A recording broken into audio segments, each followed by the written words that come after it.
Welcome back to the Explainer, everyone. Today, we're tackling something that, let's be honest, pretty much none of us actually want to do, but all of us absolutely need to talk about. Yep, household chores. Whether you live by yourself, with roommates, or with your family, managing a household is just a universal experience, and usually a universally disliked one. But today, we're going to gamify los quehaceres, which is just the Spanish term for the chores, and transform them into a really interactive weekly schedule. By the end of this explainer, you're going to master exactly how to talk about the chores you have to do today, and maybe more importantly, how to complain about the ones you were forced to do last week. We'll be working a lot with verb conjugations, specifically looking at the differences between regular and irregular verbs in both the present and past tense. So get ready to interact. I'm actually going to be asking you 20 specific questions as we build this vocabulary into a typical weekly routine. Let's get right into it.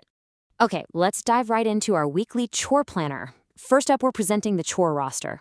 Second, we'll map out this week's chores in the present tense. Third, we've got a quick quiz break to name that chore. Fourth, we'll shift into the past tense to talk about last week's chores.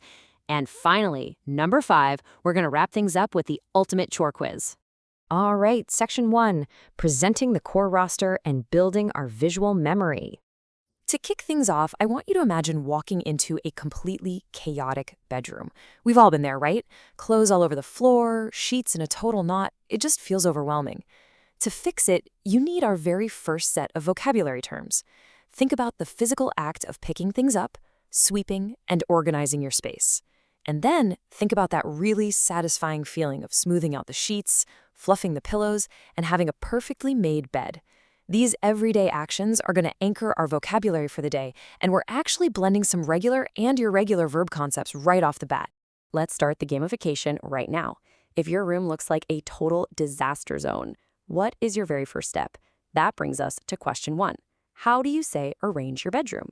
If you guessed arreglar el cuarto, you are spot on. Arreglar is a wonderfully regular verb that means to fix or arrange. Now, moving to question 2. How do you say make the bed? That's hacer la cama. You really want to keep a close eye on hacer. It's an absolutely crucial irregular verb that means to make or to do. And trust me, it pops up constantly in Spanish. Okay, moving from the bedroom into the kitchen, we hit some essential nourishment and caretaking tasks. You know, managing a household isn't just about cleaning up physical messes. A huge part of it is keeping the people inside that house happy, fed, and safe. So whether that's standing over a hot stove, prepping a family meal, or sitting down to feed a younger sibling, our vocabulary here shifts significantly from cleaning over to caring. Let's lock these concepts into your active recall. For question 3, how do you say to cook? That would be the regular verb cocinar. Simple enough, right? Now for question 4, what about feed? This one actually translates literally to the phrase to give to eat, which is dar de comer. But remember, domestic life involves a whole lot of general supervision too. If you're just generally looking after someone, maybe watching a toddler play or keeping an eye on a pet, you'd use the verb cuidar. Now we are facing the ultimate divide in the chore world, indoor versus outdoor responsibilities. Some people vastly prefer to just stay inside, run the hot water, and use lavar los platos to wash the dishes. But others would absolutely rather be out in the sunshine, breathing in the fresh air with cortar el césped to mow the lawn. Everyone's got their preference. Which brings us to question 5. What chore do you absolutely dislike the most? Or, in Spanish, ¿qué no te gusta? Pick your least favorite task and keep it firmly in your mind as we start building out our schedule. All right, moving on to section 2. Present tense, this week's chores. Now this is where the grammar gets really fascinating, and honestly, it's a huge relief for Spanish learners. To talk about our daily obligations, we use a very specific, highly reliable formula. We take the irregular anchor verb tener, which means to have, we follow it with the word que, and then here is the absolute best part, we just plug in any of the regular chore infinitives we just learned. You don't even have to conjugate the chore itself. So, yo tengo que means I have to, and mi mamá tiene que means my mom has to.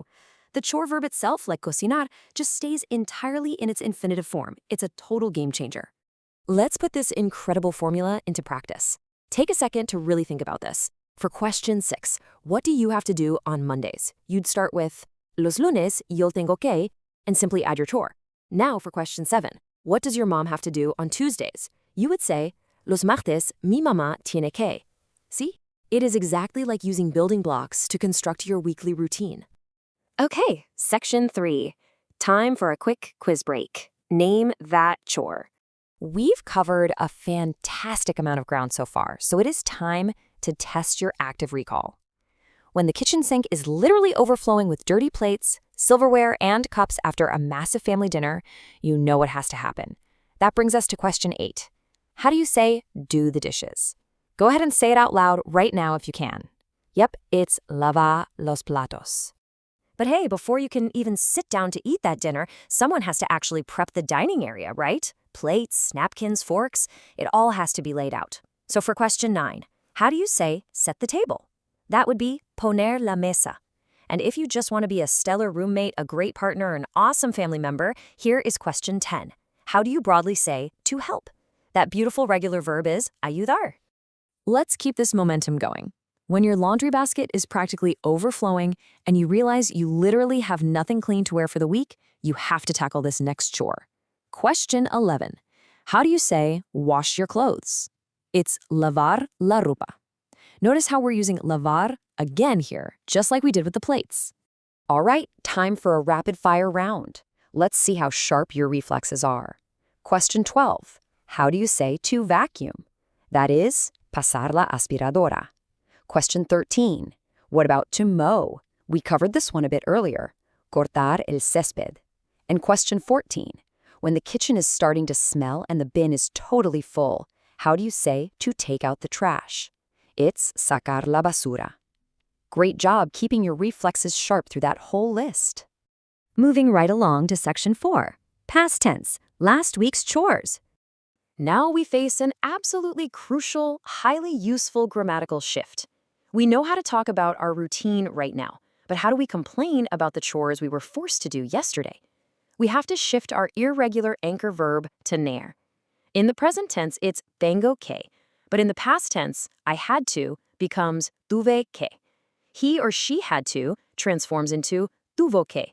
And the truly beautiful part of this grammar structure, the chore verb attached to it, stays exactly the same as it was in the present tense.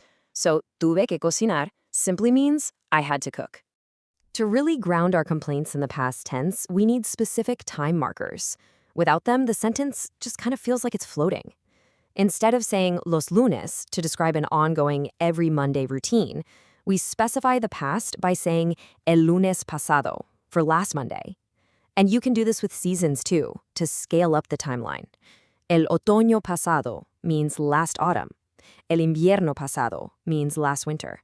You simply state the past time marker and then attach our new past tense anchor. Let's test this out. Imagine someone is interrogating you about your schedule, demanding to know why you were too busy to hang out. Question 15. What did you have to do last Monday? You would smoothly answer, el lunes pasado yo tuve que, plus the chore. Now, question 16. What did your mom have to do last Tuesday? You'd say, el martes pasado mi mamá tuvo que. Excellent work shifting those timelines. And finally, section 5, the ultimate core quiz. Let's really test your knowledge. Let's look at some seasonal deep cleaning. These are the chores that might not happen every single week, but they definitely happen when the seasons change. For question 17, what did you have to do last autumn when things got a bit dusty around the house? Your answer, el otoño pasado yo tuve que quitar el polvo. And question 18, what did your mom have to do last winter to keep the carpets clean? Answer, el invierno pasado mi mamá tuvo que pasar la aspiradora. To wrap things up, let's seamlessly mix our tenses and see where your real life actually falls. Question 19. What do you generally have to do on weekends? Think deeply about your present tense routine using tengo que. And finally, question 20.